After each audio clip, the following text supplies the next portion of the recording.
কয়দিন বাঁচতে এসেছো, ক্ষমতা দেখাও কেন? ক্ষমতা দেখাও কেন? যে পরামর্শ আমি দিয়েছি সেই পরামর্শে আসেন। আমি বলেছি জীবনে 4টে জরুরি কাজ: 1 5 ওয়াক্ত সালাত, 2 হালাল রুজি, 3 কোরআন তেলাওয়াত, 4 আড্ডা পিটা চিরদিনের জন্য হারাম।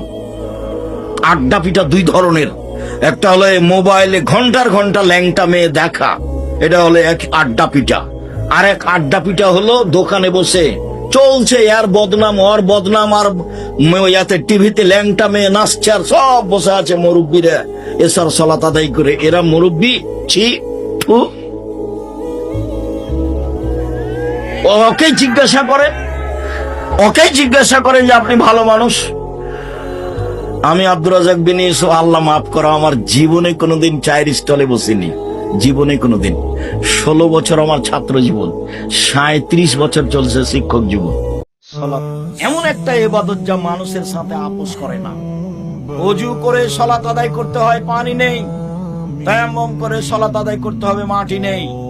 ওযু তায়াম্মুম ছাড়াই সালাত আদায় করতে হবে। কিবলার দিকে মুখ করে সালাত আদায় করতে হয়, কিবলা বোঝা যায় না, কিবলা ছাড়াই সালাত আদায় করতে হবে। দাঁড়িয়ে সালাত আদায় করতে হয়, দাঁড়িয়ে থাকা যায় না। বসে থেকে সালাত আদায় করতে হবে, বসে থাকা যায় না। শুয়ে থেকে সালাত আদায় করতে হবে। পরিষ্কার কাপড় পরে সালাত আদায় করতে হয়, পরিষ্কার কাপড় নেই। যেই কাপড়ে পেশাব পায়খানা লেগে আছে সেই কাপড় পরেই সালাত আদায় করতে হবে। পরিষ্কার অপরিষ্কার কোনো কাপড়ই নেই। আপনি কারণবশত উলঙ্গ হয়ে আছেন, এই উলঙ্গ অবস্থাতেই সালাত আদায় করতে হবে। মানুষের সাথে আপোষ করে না সালাত। গাড়িতে উঠে আছেন, ঠেল মানে না, শিকল ধরে আছেন, সালাতের টাইম পার হয়ে যাচ্ছে, এই অবস্থায় সালাত আদায় করতে হবে।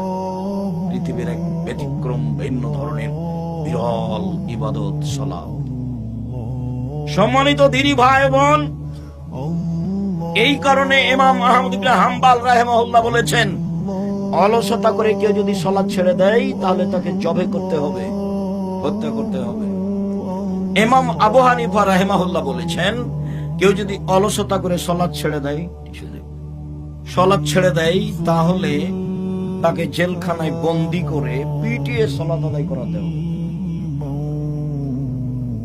আরবি বিদ্বানেরা বলছেন এখন যে স্বামী সালাত আদায় করে স্ত্রী করে না, স্ত্রী করে স্বামী করে না, তাহলে বিভাগ কেটে গেছে।